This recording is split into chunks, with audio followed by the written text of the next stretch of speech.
Kei te whakapaukaha ngā hapori Māori o Tautahi ki te āwhina i a rātau anō. I toro tō mātou tangata a Rapaira Tāwhai i tētahi o ngā uri o Ngai Tūhoi i te rohe o Aranui i te rānei.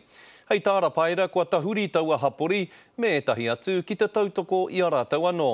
Kia whakawhiti atu ki a i nei mo te ronga atu o ngā kōrero. Rapaira.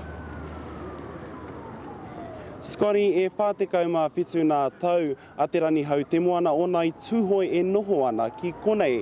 A mai anō i te wā i rua i te whenua, ko ana mahi he huri haere ki te āwhina i te iti o Tūhoi, a kei konei e noho ana. He koko i te paru i nā taumahatana hoki kei runga i nā pokohiwi o Mita Kutia. Ka karakore no ana i kore te kāi. Ko mataku no taku kui e te noho i te kāi, ke ko rūru anō, ko hina anō. Engari mā te āwhina ka oti te mahi, koenei arangi hau te moana e awhinei i tōna uri o Ngai Tūhoi, kia eke ki taua kōrero, he kotahi nā Tūhoi e kata te pō.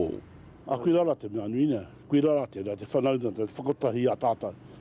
E hara ko tau anō ko Tūhoi, ko e rātou nā iwi ina, whakawhanauna tana ko te manaki tana, ka puta. Kua kotahi wiki i a nei a te rani hau e haere ana ki nā whānau ki te āwhina i a rātau.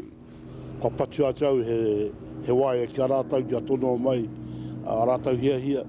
Kia pai e taku whai haere ka hi a rātau e noho haere ana, ha te rāhua tana katoa. Koenei hoki te otina atu i te rū whenua. Ko waho hoki kua atu kinotia. Aha koa te mō rea o te whare, nā paru o waho, e ai ki nā kaimahi o te kaunihera, ka tāia tonu te whānau te noho ki konei. Et ki a tau kere ka rūru anō te whare. Ko pehea māo, ka oma mau, kāre nā kuahai te tunu, te whare ni nā, te tunu seifei. No reira me pehea ke atu mā Mita, e koko tonu i nā paru, koira pea te tīmatana. I tēnei wā kei tōku taha Urupikia Manhanak, no konei tonu Urupikia tēnā koe? Tēnā koe.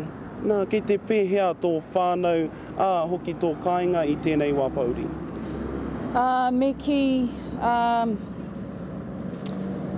Me ki kei te tūtonu tō mātou whare, kāre tonu he wai, me hare tonu ki te māra, ki te wharepaku, hoi anō kei te noho haumaru katoa te whānau kua ora mātou. Nā reira, ai, popai. Nā, i tēnei wā tonu kātahi anō te kōrero ka tai mai, ko tā rātou whakaaro kua mate te katoa o rātou e ngaro ana. Hea o whakaaro ki tērā? Tēnā, ko te tūmanako ka pupuri tonu ki taua wawata, e ora tonu ana ngā tāngata hoi anō ka kite atu i ngā whare kua hinga mai rā. Ka toko ake te whakaaro o pēhea rā e taia te karo taua ringa kaha o Aitua. Nā reira, ai, ka tangi tonu te ngākau ki ngā tini mate me ngā whānau. Ka tika hoki he kōrero hai te nākau neha. Ai, kua kāro hanui. Urupikia ko koe anō hoki tētahi kaiako i te kura kaupapa Māori o te whānau tahi, a ke te pehea te kura me nā whānau? Well, me ki kei te uru mātonga te kura, nā reira kei te pai ngā whare, hoi anō ko ngā whānau, kua wehe katoa ngā tamariki, kāre te mōhio me nā, ka hoki mai anō. Ka pai. Ahea anō nā tatau ka tūwhera anō? Ko te tūmanako, hei te wiki e tūmai nei ka tūwhera anō te kura. Hoi anō ai, hei taua wā ka kite mena ka hoki mai ngā tamariki. Ka pai, kua pau te wā ki a tāua, tēnā koe.